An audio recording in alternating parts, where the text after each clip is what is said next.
The evening had a soft, calm feel to it, the kind that usually helped him relax after a long day. He liked walking around the neighborhood just to clear his head. It wasn't anything complicated, just a slow walk. Listening to the breeze move through the trees and watching the distant glow of porch lights flicker. He had lived in the neighborhood long enough to know the usual faces, the usual routines, the usual quiet. That peace was part of why he enjoyed these walks. But lately, there had been a shift. Not something loud or dramatic, just a feeling, a sense that someone was watching him a little too closely. And it didn't take long for that feeling to show its face. It happened on a Tuesday evening. He had just turned a corner near the small park, moving at an easy pace, when he heard hurried footsteps. At first, he thought someone was simply out for a jog, but when he looked back, he saw Hertha, neighbor, who always seemed to find a reason to argue with someone. She was known for complaining about everything from dogs barking to people parking too close to the sidewalk. Even people who didn't know her personally tried to avoid crossing her path. She walked straight toward him, her expression sharp and suspicious, as if she had been waiting for this moment. "What are you doing here?" she demanded, not even offering a greeting. He paused, unsure why she was speaking to him like that. "Just walking," he replied in a calm, even tone. "Walking?" she repeated as if the word itself was suspicious. "At this time? Around here." He blinked, confused. "It's barely past 7. She crossed her arms, still staring. "Well, I've never seen you walk in this way before," gave a polite smile, trying to keep the mood light. "I've lived here long enough. Just enjoying the air." But she didn't move, didn't smile, didn't even blink. She just kept staring like she was trying to figure out if he was lying. "I'm watching," she said finally.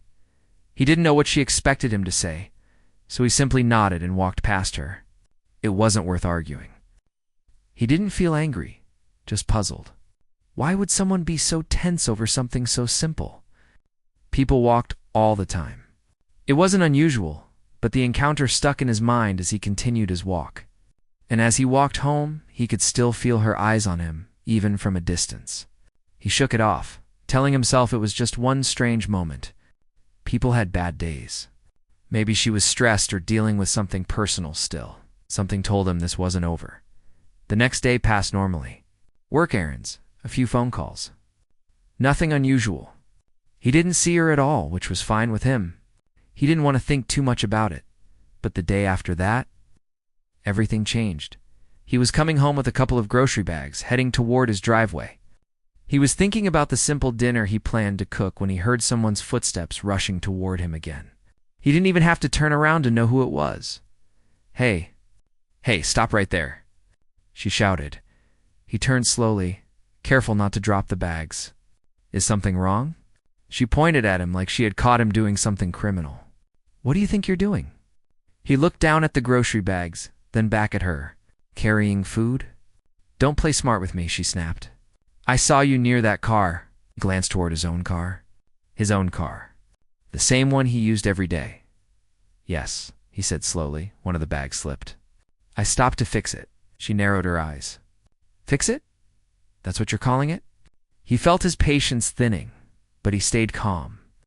"What do you think I was doing?" "Trying to break in?" she said loudly, turning her head as if expecting an audience. A couple of neighbors peeked from their windows or over their fences, but no one stepped forward. People knew how she was, and no one wanted to get dragged into an argument. He took a slow breath.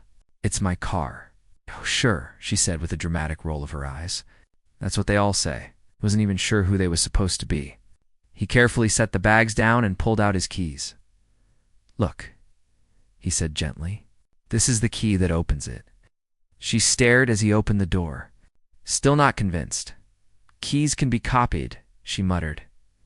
He almost laughed, but he held it back.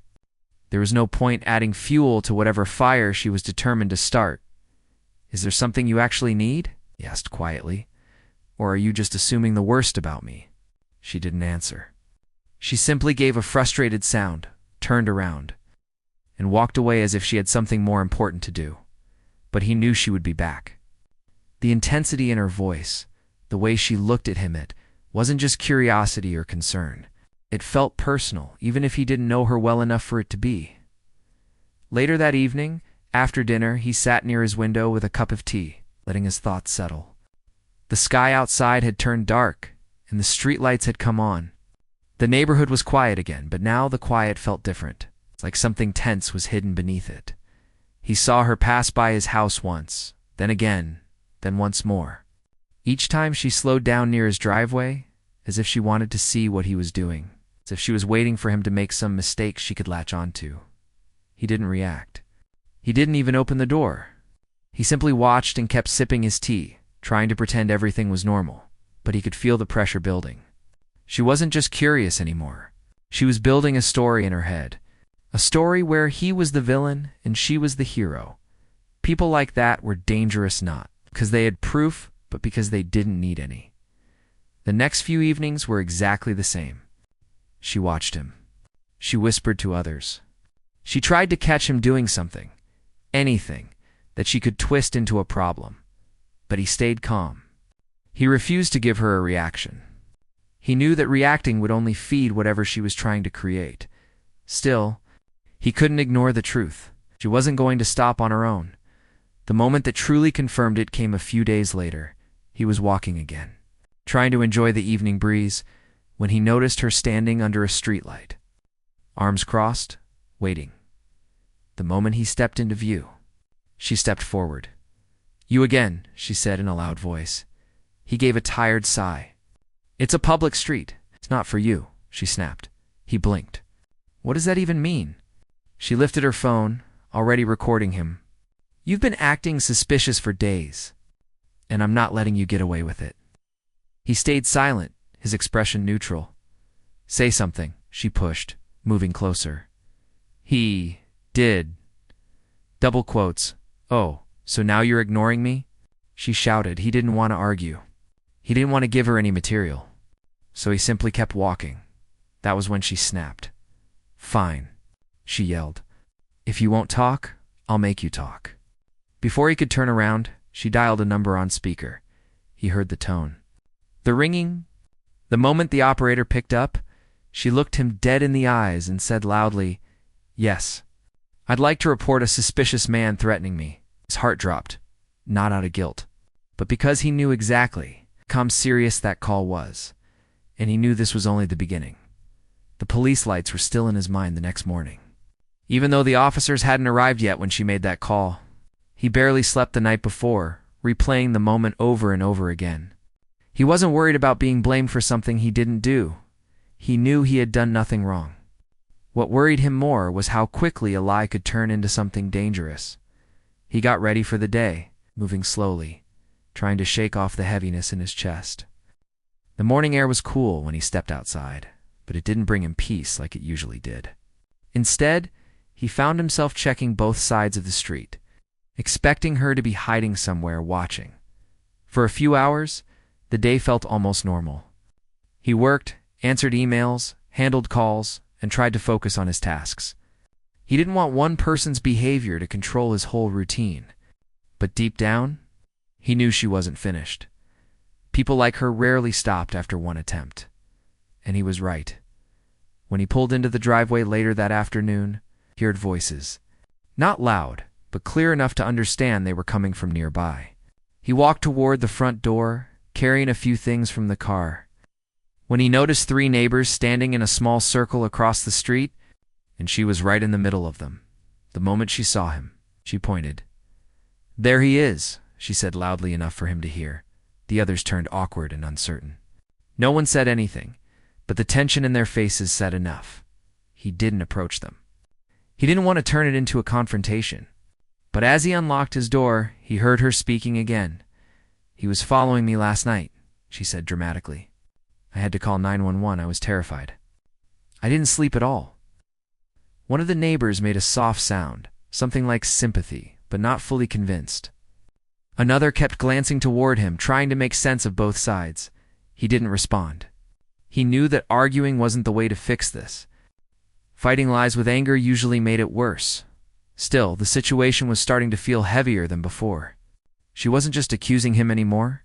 She was building a story, repeating it until others started thinking it might be true.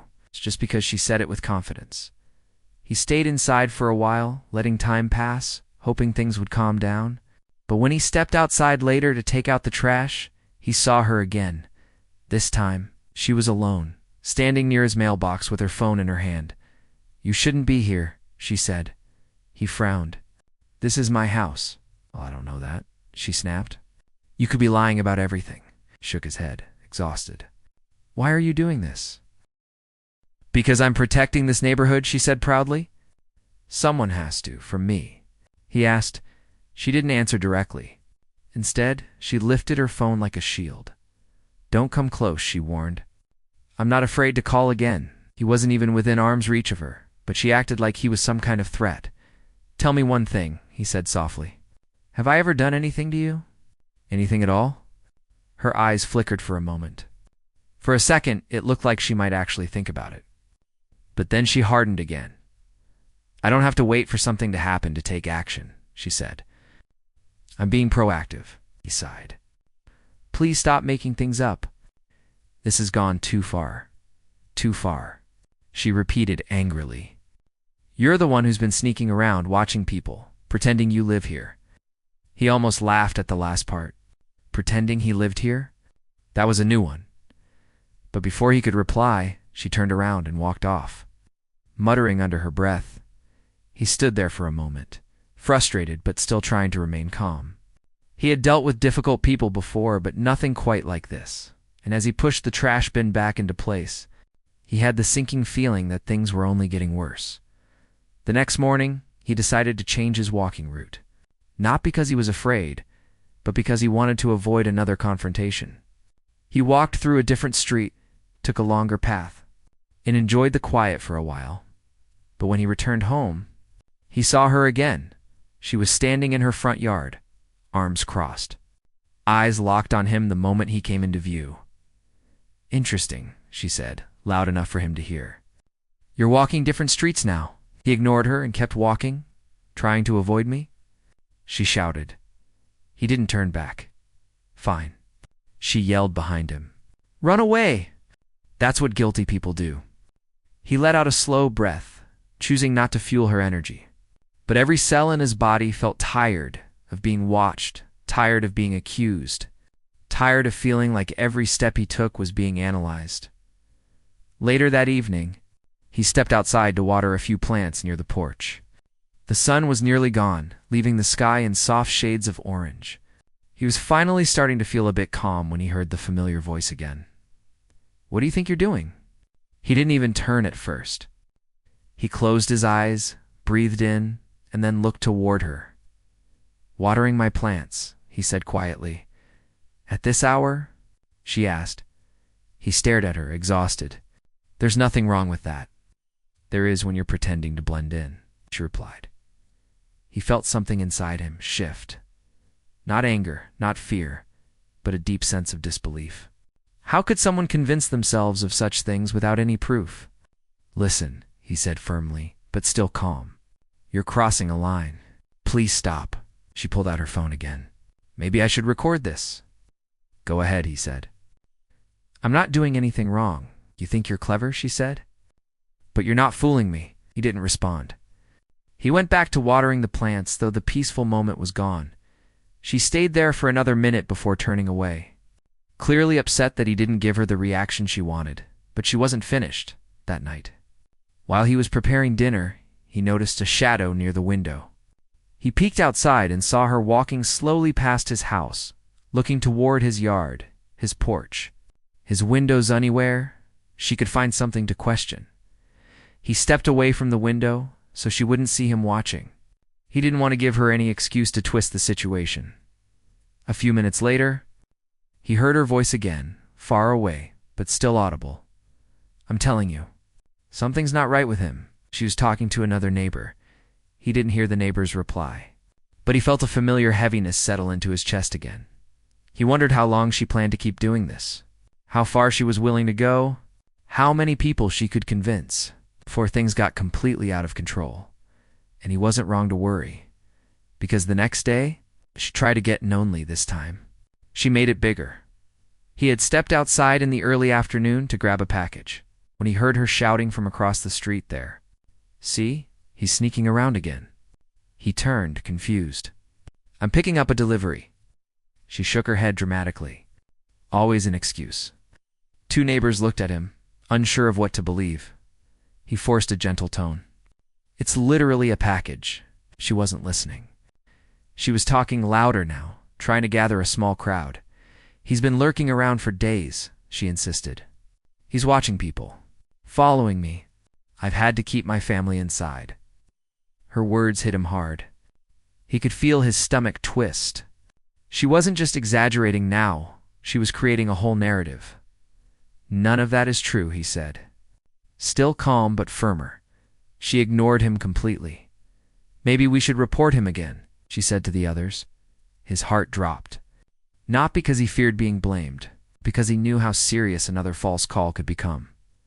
He stepped forward slightly, keeping his tone measured. Please, he said. Stop doing this. You're creating problems out of nothing. But she smirked. If you didn't do anything wrong, she said, then why are you so worried? He felt a chill in those words, a confidence built on the fact that she believed she could twist anything, and then she pulled her phone out again. I'm calling, she announced. He froze. Don't do that, he said softly. Please don't lie again, she smiled, a small, victorious smile. Oh, I'm not lying, she said. I've been more than patient, and now I'm taking action, she dialed. He stood completely still, the air around him suddenly feeling heavier. He heard the operator pick up. She looked right at him as she spoke. Yes, I'd like to report a suspicious man. He's acting aggressive now. Please send someone quickly. He closed his eyes. For a moment, this wasn't just about him anymore. She was escalating, and he knew things were about to take a turn he could no longer ignore. The moment she made that second call, something in him finally shifted. He wasn't scared, but he was tired of being quiet. He was tired of trying to stay calm while someone twisted everything he did into something wrong. He knew the police would come again, and this time she would try to sound even more dramatic than before. And even though he had nothing to hide, he also knew misunderstandings could turn serious very quickly. He stood there quietly as she continued speaking to the operator, pacing in a small circle as if she were giving a performance. Her voice shook just enough to sound worried, but not enough to sound real. He watched her, not angrily, but with a sense of resignation. This wasn't going away. Not unless something changed. Please hurry, she said loudly into the phone, glancing at him with victorious eyes. He's standing right here watching me. What? He wasn't even looking at her. He was staring at the ground, hands relaxed at his sides. Waiting, the moment she ended the call, she lowered the phone slowly, her expression settling into one of false calm. Now, we'll see what happens, she said. He didn't reply. He simply stepped a little closer to his porch, not wanting to give her anything more to twist. A couple of neighbors lingered nearby, whispering among themselves, unsure of what they should do. Some avoided eye contact. Some looked guilty. Others looked curious. It's like they were waiting for some drama to unfold. Time moved slowly while they waited for the officers to arrive. The street was quiet except for the distant hum of traffic and the soft breeze moving through the trees. Normally, the quiet would comfort him. But today, it only made the tension sharper. He looked around his yard, the place he worked hard to keep clean and peaceful. He looked at the porch he painted last summer, the plants he watered every evening, the small welcome mat by his door. All of it felt different now, because he cared about her opinion. But because she was turning his home into something it was, soon. The faint sound of sirens cut through the stillness. Her face lit up. His dropped. A police car turned the corner, slowing as it approached the group. The officers stepped out calmly, not rushing but alert. They looked from her to him, then back again, trying to read the situation before they could say anything. She rushed toward them. Officers, thank you for coming, she said breathlessly, as if she had survived some kind of ordeal. This man has been following me for days. He's been acting strange, lurking around homes, making me feel unsafe. I'm afraid he might do something. He watched her speak, amazed at how easily Sheila danned, how confidently. One of the officers looked at him. "Sir, can we talk for a moment?" He nodded and stepped forward slightly, keeping his tone soft and steady. "Of course, officer." The officer glanced at her again, then motioned for him to step a few feet away so they could speak privately. She immediately protested. "Why are you talking to him alone? I should be here. I'm the one who called." Another officer gently raised a hand. "Ma'am, please give us a moment." She wasn't happy, but she stepped back reluctantly. Folding her arms like a parent waiting to scold a child, the officer spoke quietly. "Sir, she claims you were acting aggressively. Is that true?" He shook his head. "Not at all. I haven't approached her, touched her, or threatened her. All I did was pick up a package from my porch. She started shouting and then called you." The officer nodded slowly. "Has she done this before?" He hesitated, then answered honestly. "She called once a few nights ago, but the officers left when they saw there was no problem." The officer exchanged a look with his partner. It wasn't hard to see they were starting to understand what was happening. "Has there been any argument or conflict between you two previously?" the officer asked. "No," he said. "I've barely spoken to her. She approached me on a walk one day and started asking why I was outside. Since then, she's been following me around, recording me, watching me, and making things up." The officer let out a slow breath. "Okay, just stay here for a moment." They walked back toward her. She immediately jumped forward. "Well, what did he say? You can't believe him over me, right? You don't know what he's capable of." The officers remained calm. "Ma'am, did he threaten you at any point?" "Yes," she said instantly. He looked at me aggressively. One of the officers blinked. "Looked at you? Aggressively?" "Yes," she insisted. "You know that look? The kind people give before they do something." He watched the officer struggle to keep a straight face. They weren't buying it, not fully at least, but they still had to be careful. False calls weren't simple matters. After several more questions, both officers walked back to him.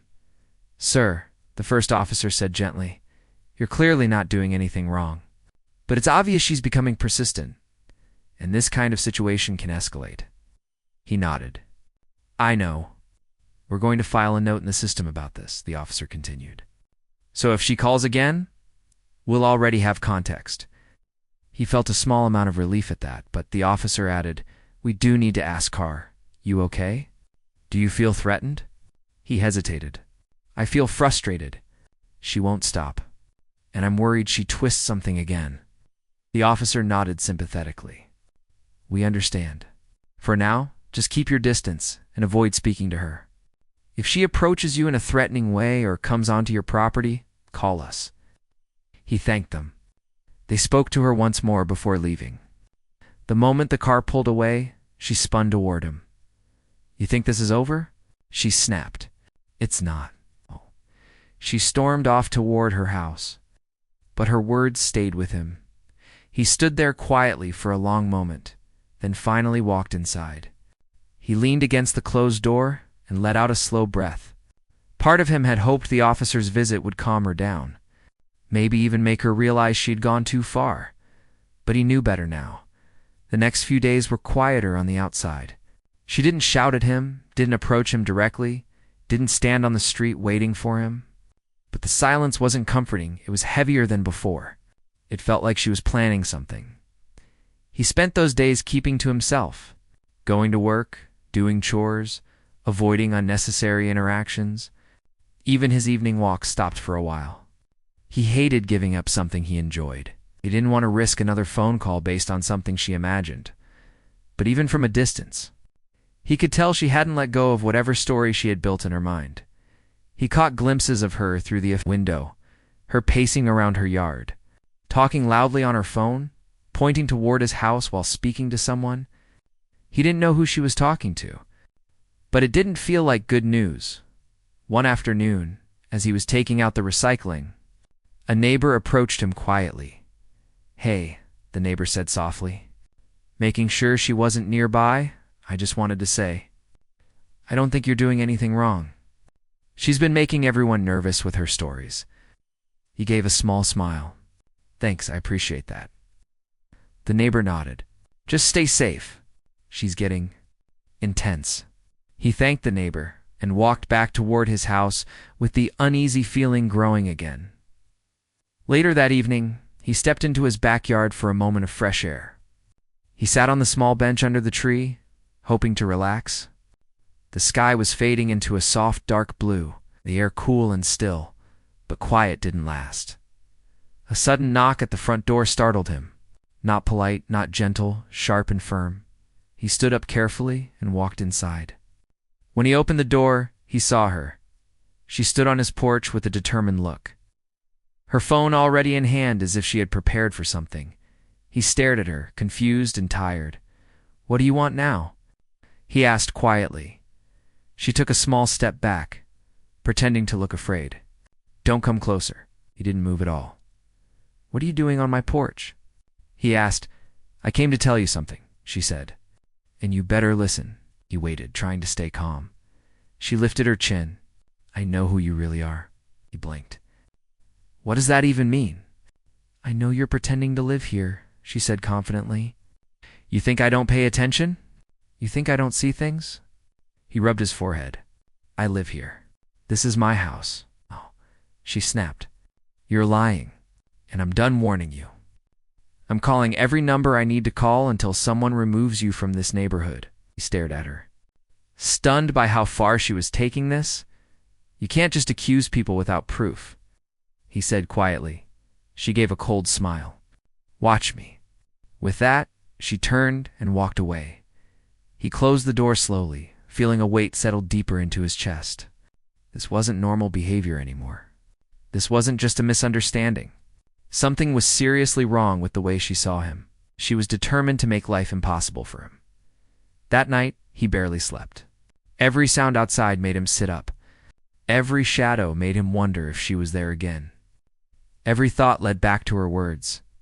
I know who you really are. But the truth was simple. She didn't know anything.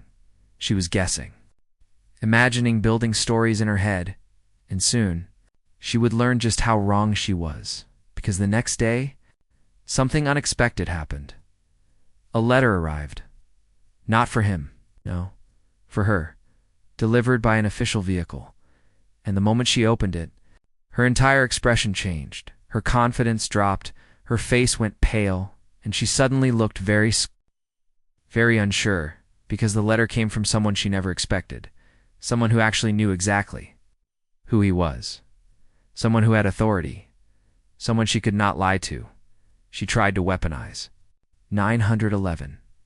But now, the truth was coming straight to her doorstep. The evening felt strangely quiet. The kind of quiet that made every sound a little sharper. He stepped outside with the simple intention of clearing his head after a long day at work. There was nothing unusual about his routine. A slow walk around the neighborhood always helped him relax. He had no idea that tonight would become the moment when everything changed, not because of something he did wrong, but because someone else pushed things far beyond reason. He walked down the sidewalk with his hands in his pockets. Thinking about work, thinking about dinner, thinking about anything except trouble. But trouble had a habit of finding him ever since the woman in the neighborhood had decided he was a problem. He didn't know why she had chosen him. Maybe she liked drama. Maybe she needed attention. Maybe she had nothing better to do. Whatever the reason, she had built her own story in her head. Tonight she seemed ready to push it further. He noticed her before she noticed him. She was standing near the mailbox at the corner, talking loudly to someone on her phone. Her voice carried down the street. She wasn't whispering or trying to be subtle. She wanted people to hear her. She wanted an audience. When she finally saw him walking toward her, she narrowed her eyes and lowered her phone. Her expression changed instantly, as if she had caught someone stealing from her front steps. He felt his chest tighten, not from fear, but from exhaustion. He knew where this was going. He had seen that look before. She stepped into his path, blocking the sidewalk completely. He slowed down and stopped a few feet away, giving her space. I want to know what you're doing out here again, she said. Her voice was sharp, loud enough for houses nearby to hear. He tried to stay calm. Just taking a walk. Like always? Don't play innocent with me, she snapped. You think I haven't noticed you walking around, acting suspicious? You think I don't see the way you pretend like you belong here? She shook her head dramatically. He held in a sigh. He didn't want to feed her anger. This is my neighborhood too, he said, keeping his tone steady. I've lived here for years. She scoffed as if she didn't believe a single word. Well, I don't feel safe with you around, and I'm not going to wait until you do something. I'm watching you. People here are watching you. You're not fooling anyone. He could tell she was trying to provoke him. She wanted a reaction she could twist, but he stayed still, calm and silent. The less he said, the safer the situation would be. But that only made her angrier. She pointed her phone at him like it was a weapon. I'm done letting you walk around here like this. I'm calling right now. We'll see how long you keep up this act when the police show up. He looked at her, trying to understand what she hoped to gain. There's no need for that, he said gently. Oh, there is, she replied, pressing her finger against her screen. You'll see. I'm doing everyone here a favor, she dialed with a confidence that seemed almost rehearsed. She raised her voice the moment the call connected. Yes. Hello. I'd like to report a dangerous man in my neighborhood. He's threatening me. He's acting aggressive right now. I'm very scared. Please hurry. He stood there quietly as she spoke. He didn't step forward. He didn't step back. He didn't raise his voice. He simply stood, hands visible, letting the situation unfold. It was the safest thing he could do. Her performance grew more dramatic with every sentence. She looked around, making sure neighbors could hear. He could feel eyes watching from windows. Curtains shifted. Lights flicked on. People were curious, unsure, uncomfortable. It was the kind of moment nobody wanted to involve themselves in. They also didn't want to ignore. When she hung up, she crossed her arms triumphantly. They're on their way. I hope you have a good explanation for why you're always lurking. He didn't respond. He knew explaining anything to her wouldn't make a difference. She had her own version of the truth, and she wouldn't let go of it. The only people he needed to talk to were the officers who were about to arrive. Sirens echoed faintly in the distance. She straightened up, taking a deep breath as if preparing for a performance on stage. He stayed where he was, calm and steady. He had dealt with situations far more intense than this one, but still, he felt a heaviness in his chest, not fear for himself, but worry for how things could go wrong if emotions took control. The patrol car turned onto the street, lights flashing a soft reflection across nearby houses. The car rolled to a stop in front of them. The woman immediately rushed toward the officers, waving her arms. That's him, she cried. He threatened me. He's been stalking people here. I've been telling everyone about it. You need to take him. You need to do something about him now. The officers stepped out, calm and professional. They didn't rush. They didn't raise their voices. They simply observed. Ma'am, please step back, one of them said. She stepped aside but kept talking. I'm telling you, he's dangerous. He won't stop walking around here. He keeps acting suspicious. He's been watching my house. Ma'am, the officer repeated firmly. We'll talk to you in a moment. Please wait over there. She huffed, but obeyed, clearly expecting the officers to handcuff him instantly. One of the officers walked toward him. Sir, can you tell us what happened tonight? The officer asked, keeping his tone respectful. He nodded slowly. I was just walking. She approached me. She blocked my path. Then she called you. I didn't do anything aggressive. I stayed where I was, all right, the officer said. Do you have any ID on you? He nodded again. He moved slowly, making sure the officers saw every motion clearly. He reached into his wallet. The woman watching from a few feet away suddenly looked nervous. Her confidence wavered for the first time. He pulled out his identification card and his official badge. The moment the officers saw it, their expressions shifted. Their posture relaxed. One of them let out a small breath. Understood, the officer said quietly, handing the badge back with respect. The woman's eyes widened. Her face went pale. She took a step back without meaning to. The officers looked at her now not with concern, but with seriousness. "Ma'am," the officer said, walking toward her slowly, "we need to talk with you about the details of the call you just made." She swallowed hard. I thought, I didn't know. I was just trying to protect myself." "I didn't mean false reports are serious," the officer said. His voice was steady, not angry, but unmistakably firm. "We need to understand why you told dispatch there was a threat when you were safe and unharmed the entire time." Her face flushed. Her breathing quickened. She tried to speak, but her words tangled together. The officers weren't yelling. They weren't rude. They simply knew the truth, and they knew exactly what she had done. He stood a short distance away, not gloating, not smiling, not enjoying her fear. He wasn't that type of person. He simply felt relief that the officers saw the situation clearly. The woman continued to stammer excuses, each one weaker than the last. She kept saying she misunderstood and just felt uneasy. But the officers had heard enough false reports in their careers to recognize one instantly: the confusion. The lies, the panic, it all showed on her face. He kept quiet, giving the officers room to handle things. He didn't need to say anything. His badge had said enough. The night air felt lighter as the officers continued questioning her. For the first time in weeks, he felt the weight on his shoulders beginning to lift. The truth had finally stepped into the light. The street felt different. Ow. The next morning, as if the air itself had changed overnight. The events from the previous evening were still replaying in his head, but not in a dramatic way. He just kept thinking about how quickly things had escalated and how differently it all could have gone. A part of him felt tired, but another part felt strangely calm. The truth had finally caught up to everything that had been happening for weeks. He stepped onto his porch with a warm drink in his hand, hoping for a quiet start to the day. For a moment, it seemed peaceful. Birds moved across the fence. A dog barked somewhere down the street. Life felt almost normal again. But the neighborhood wasn't done talking. A few houses away, he noticed curtains shifting. People were looking out, but not in the nervous way they had days ago.